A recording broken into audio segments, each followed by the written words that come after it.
भैया बहनों, आज हम लोग नए अध्याय नाभिक की संरचना के बारे में अध्ययन करेंगे। Structure of nucleus.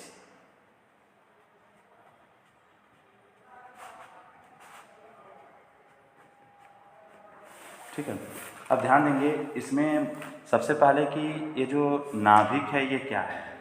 तो रदरफोर्ड ने अल्फा कणों के प्रकीर्णन का जो प्रयोग किया था उसके आधार पर उन्होंने एक परमाणु मॉडल की स्थापना की थी, जिसमें कहा था कि जो हमारा परमाणु है उस परमाणु के केंद्र पर अति सूक्ष्म स्थान पर उस परमाणु के जो समस्त धनावेश होते हैं वह वहाँ पर केंद्रित होते हैं, जिसको उन्होंने क्या कहा था, परमाणु का नाभिक कहा था। ठीक है, अब ये जो नाभिक है, इस नाभिक का जो आकार है वह आकार के बारे में अल्फा कण, इलेक्ट्रॉन और जो न्यूट्रॉन, इन सब के द्वारा जब नाभिक का प्रकीर्णन कराया गया तो प्रकीर्णन कराने के आधार पर इस नाभिक की त्रिज्या का आकलन किया गया।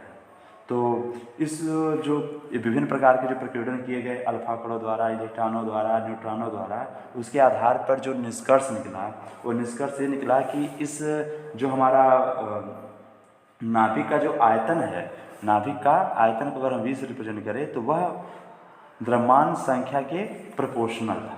ठीक है, तो नाभिक का जो आयतन है वह द्रव्यमान संख्या के अनुक्रमानुपाती होता है। यह विभिन्न प्रकार के जो प्रकीर्णन प्रयोग किए गए हैं उनके आधार पर निष्कर्ष निकला। यदि हम नाभिक की जो त्रिज्या है उसको कैपिटल आर से रिप्रेजेंट करें तो नाभिक का आयतन क्या हो जाएगा, तो 4/3 पाई आर क्यूब, क्योंकि वो गोल है। ठीक है, तो गोले का आयतन 4/3 पाई आर क्यूब होता है, प्रोपोर्शनल टू ए।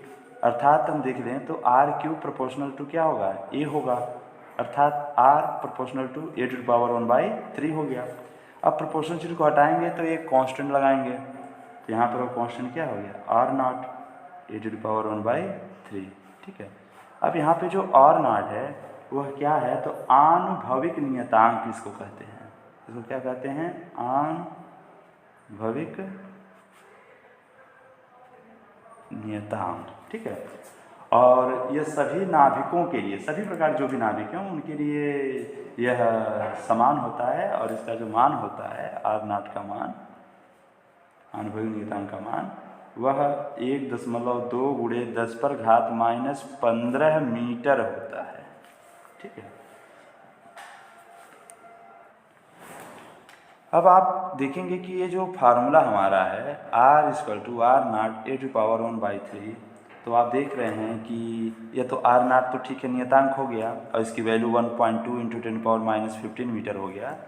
यह A की जो वैल्यू है द्रव्यमान संख्या, तो भिन्न भिन्न पदार्थों की द्रव्यमान संख्या भिन्न भिन्न होने के कारण जाहिर सी बात है कि उनकी जो नाभिक का आकार है वो क्या होगा, भिन्न भिन्न होगा। नाभिक की आकार जो होती है वो 10⁻⁻15 मीटर की कोटि का होता है।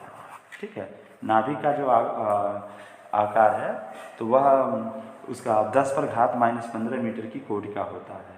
और हमारा जो परमाणु है, ठीक है, ये पूरा परमाणु, इस परमाणु का जो आकार होता है वह 10⁻10 मीटर की कोटि का होता है। ठीक है, अब देखिए ये जो परमाणु का 99.9% जो द्रव्यमान है वह कहाँ केंद्रित होता है, तो नाभिक में। ठीक है, इतना प्रतिशत जो द्रव्यमान है लगभग, ठीक है, तो 99.9% जो हमारा उसकी जो द्रव्यमान है वो कहाँ पर केंद्रित होता है, उसके नाभिक में होता है। ठीक है, अब ध्यान देंगे इसमें आप लोगों से सामान्य रूप से क्वेश्चन पूछ लिए जाते हैं कि कोई दे दिया गया तत्व दे दिया जाएगा, कहा जाएगा कि चलिए इसके नाभिक की त्रिज्या का परिकलन करिए, तो आप लोग इस सूत्र का उपयोग कर लेंगे। अगर आपको यहाँ पर ध्यान देंगे कि चाहिए क्या, द्रव्यमान संख्या चाहिए। ठीक है, और द्रव्यमान संख्या अगर आपको मालूम है, आर नॉट की वैल्यू आपको याद होनी चाहिए, आप यहाँ रखेंगे और उसके त्रिज्या का आकार का परिकलन कर सकते हैं। किसी का भी अगर आपसे कहा जाए तो आप सुगमता से कर सकते हैं। जैसे एक उदाहरण हम लोग दे देते, जैसे दे दिया है कि एल्युमिनियम को ले लेते हैं हम लोग। अब कहा जाए कि इसका जो त्रिज्या का आकार वो क्या होगा। ठीक है, तो यहाँ पे आपको दिख रहा है कि हमारा जो फार्मूला है वह R = R nought a to power 1/3 है, आर नाट का मान 23.2 गुणे 10⁻⁻15 हो गया, ठीक है, गुणे अब ए की वैल्यू तो एल्युमिनियम के लिए देखेंगे कि द्रव्यमान संख्या कितना है 27 यहाँ पे है, ठीक है, तो ए के यहाँ पर लिखेंगे 27 पर घात 1/3, ठीक है, तो 27 का घनमूल 1.2 गुणे 10⁻⁻15 ये होगा, 27 का घनमूल हो जाएगा कितना 3, ठीक है, 3 3 9 3 27, ठीक है, तो 12 3 36 3.6 गुणे 10⁻⁻15 मीटर हो गया, ठीक है। तो इस तरह से एल्युमिनियम की अगर कह दिया जाए कि आपको उसकी त्रिज्या, एल्युमिनियम की त्रिज्या कितनी है, नाभिक की त्रिज्या, तो वो आपका कितना मिल गया 3.6 गुणे 10⁻⁻15, ठीक है। और आप एक चीज़ और जानते हैं, इसको फर्मी में रिप्रेजेंट कर सकते हैं 3.6 फर्मी, क्योंकि आप जानते हैं कि 1 फर्मी बराबर 10⁻⁻15 मीटर होता है। तो इस तरह से अगर आपको फर्मी में अगर दिया है या पूछा गया तो भी आप बता सकते हैं। तो इस तरह के क्वेश्चन को आप बड़े सुगमता से सॉल्व कर सकते हैं, बस फार्मूला याद हो और भी आर नाट की वैल्यू आनुभविक नियतांक का मान आपको मालूम हो, ठीक है।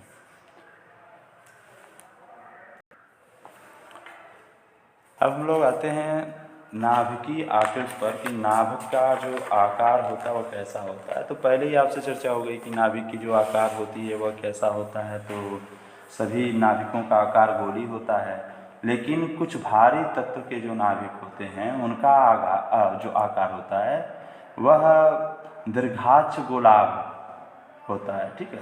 तो भारी नाभिक के जो कह सकते हैं कि या भारी तत्वों के जो नाभिक होते हैं उनका जो आकार होता है वह उसके आकार में विरूपण जो होता है वह अति सूक्ष्म होता है, लगभग 10% होता है, ठीक है। लेकिन सामान्य रूप से आपसे अगर पूछा जाए कि नाभिक की जो आकृति होती है वो कैसा होता है, तो आप कहेंगे कि नाभिक की जो आकार होता है वह लगभग गोलीय होता है, ठीक है। अब हम लोग आते हैं नाभिकीय घनत्व पर।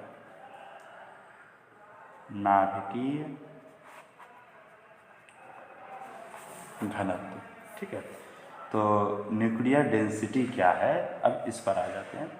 तो मान लेते हैं कि कोई नाभिक है जिसकी त्रिज्या r और द्रव्यमान संख्या a है। तो हम लोग जानते हैं नाभिक का जो आयतन है वो कितना होता है 4/3 πr³, ठीक है। और नाभिक की जो त्रिज्या है r बराबर, वो अभी हम लोग पढ़े हैं r/r0 होती है, ठीक है। तो हम लोग यही r की वैल्यू यहाँ पे रख दें, v = 4/3 पाई, r का मान हो गया r0 ठीक है। तो हो जाएगा यह 4/3 पाई। अब इन सब का क्यूब करना है तो r0³ और a पर घात 1/3 का जब क्यूब करेंगे तो क्या आ जाएगा, a आ जाएगा आपका, ठीक है। तो इस तरह से नाभिक का जो आयतन है वह आनुभविक नियतांक के रूप में यह प्राप्त हो गया, ठीक है। अब हम आते हैं नाभिक का घनत्व। तो नाभिक का घनत्व रो से रिप्रेजेंट करें तो घनत्व बराबर आप जानते हैं कि द्रव्यमान बटा आयतन। तो नाभिक का घनत्व बराबर हो जाएगा नाभिक का द्रव्यमान बटे नाभिक का आयतन, ठीक है। तो नाभिक का द्रव्यमान a और आयतन अभी हमने ज्ञात किया 4/3 पाई r0³ a। अब a से 1 कट जाएगा तो नाभिक का जो घनत्व है रो वो क्या हो गया आपका, ये देखिए 4/3 है ना, तो बटे के बटे में 3 है तो कहाँ जाएगा ऊपर, तो 3/4 पाई r0³। तो यह नाभिक का घनत्व हो गया, ठीक है। अब यहाँ पर हम लोग ध्यान देंगे r0 कांस्टेंट है, पाई भी कांस्टेंट है। तो इस तरह से इन सब की वैल्यू रखकर इसको सॉल्व करके हम लोग इसका घनत्व ज्ञात कर लें। तो देखिए 3/4 पाई का मान 3.14 और r0 की जो वैल्यू होती है वह 1.2 गुणे 10⁻⁻15 होती है क्यूब, ठीक है। इसको आप लोग सॉल्व कर लीजिएगा। इसकी जो वैल्यू आती है वो आती है 2.3 गुणे 10⁻17 किलोग्राम प्रति मीटर क्यूब, ठीक है। तो इस चीज़ को आप याद रखिएगा कि नाभिक का जो घनत्व होता है वह 2.3 × 10⁻17 किलोग्राम प्रति मीटर क्यूब होता है। ठीक है, ठीक है। इस तरह से देखिए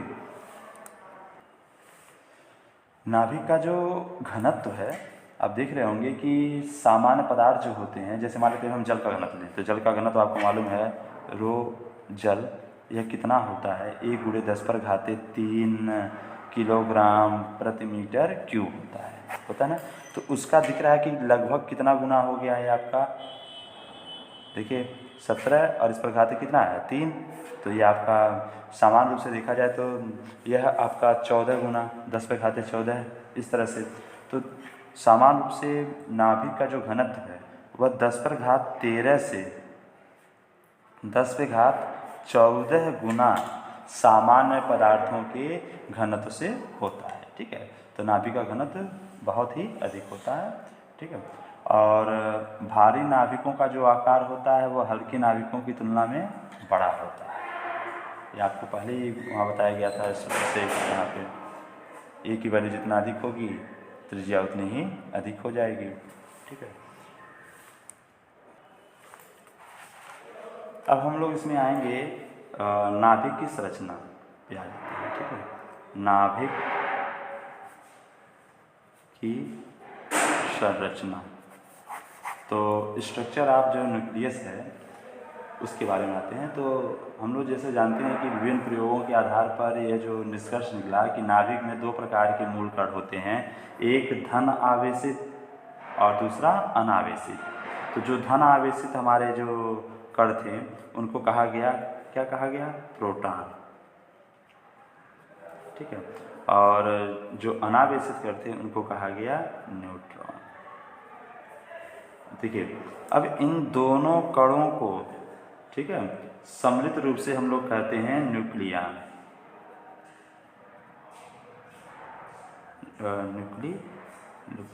ठीक है, ये कहते हैं।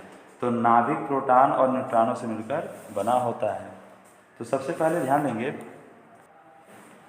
एक जो नाभिक की संरचना के लिए जो पहली परिकल्पना थी वह परिकल्पना थी प्रोटॉन इलेक्ट्रॉन परिकल्पना। ठीक है, प्रोटॉन इलेक्ट्रॉन हाइपोथेसिस। इसमें क्या कहा गया था कि हमारा जो नाभिक है, ठीक है, इसमें कहा गया कि प्रोटॉन इलेक्ट्रॉन परिकल्पना के अनुसार कि किसी भी परमाणु के नाभिक में प्रोटॉन व इलेक्ट्रॉन उपस्थित होते हैं और यह दोनों संयुक्त रूप से नाभिक के धनावेश तथा द्रव्यमान के लिए उत्तरदायी होते हैं। लेकिन इस परिकल्पना के दोष के बारे में आप देखें तो आप जानते ही हैं कि यदि हम यह मान लें कि नाभिक में अगर इलेक्ट्रॉन उपस्थित है तो नाभिक का चुंबकीय आघूर्ण इलेक्ट्रॉन के चुंबकीय आघूर्ण से कम नहीं होना चाहिए, परंतु नाभिक का चुंबकीय आघूर्ण इलेक्ट्रॉन के चुंबकीय आघूर्ण का कितना होता है, 1/1000वां भाग यह होता है। ठीक है, इससे स्पष्ट है कि हमारे नाभिक में इलेक्ट्रॉन तो नहीं होता है। दूसरा, अगर हम यह माने कि नाभिक में इलेक्ट्रॉन अगर है तो नाभिक का कोणीय संवेग प्रयोग द्वारा जो प्राप्त कोणीय संवेग है उसके बराबर होना चाहिए, लेकिन ऐसा हुआ नहीं, उससे भिन्न होता है, जिससे स्पष्ट है कि हमारे नाभिक में इलेक्ट्रॉन नहीं है। अगला है, देखिए इसमें अगर जैसे जो अनिश्चितता का सिद्धांत है उसके अनुसार यदि कोई इलेक्ट्रॉन नाभिक जितने सूक्ष्म स्थान, नाभिक का जो आकार है वह 10⁻−15 है ना, तो इतने सूक्ष्म स्थान में अगर वो सीमित है तो उसकी ऊर्जा जो होगी वह 100 मिलियन इलेक्ट्रॉन वोल्ट की कोट की होनी चाहिए। ठीक है, और लेकिन जो रेडियो एक्टिव परमाणुओं से जो उत्सर्जित होता है बीटा कण, तो बीटा कण जो उत्सर्जित होते हैं उनकी ऊर्जा इससे बहुत ही कम होती है, जिससे यह स्पष्ट होता है कि नाभिक में इलेक्ट्रॉन नहीं होता है। अगली जो परिकल्पना आई थी वह आई थी प्रोटॉन न्यूट्रॉन परिकल्पना, कि इसके अनुसार कहा गया कि परमाणु के नाभिक में प्रोटॉन और न्यूट्रॉन उपस्थित होते हैं। न्यूट्रॉन का द्रव्यमान लगभग प्रोटॉन के द्रव्यमान के बराबर होता है और इस पर कोई विद्युत आवेश नहीं होता है। ठीक है, इस तरह से इलेक्ट्रॉन नाभिक के चारों ओर वृत्ताकार कक्षा में चक्कर लगाते हैं। प्रोटॉन और न्यूट्रॉनों को संयुक्त रूप से हम लोग न्यूक्लियन कहते हैं। ठीक है, ध्यान देंगे ये जो प्रोटॉन न्यूट्रॉन परिकल्पना है इसमें कोई दोष न होने के कारण इसी को मान लिया गया। तो इस तरह से परमाणु में नाभिक का जो संरचना है उसमें यह माना गया नाभिक की संरचना कि इसमें प्रोटॉन और न्यूट्रॉन होते हैं और इनकी चारों ओर इलेक्ट्रॉन एक निश्चित कक्षा में चक्कर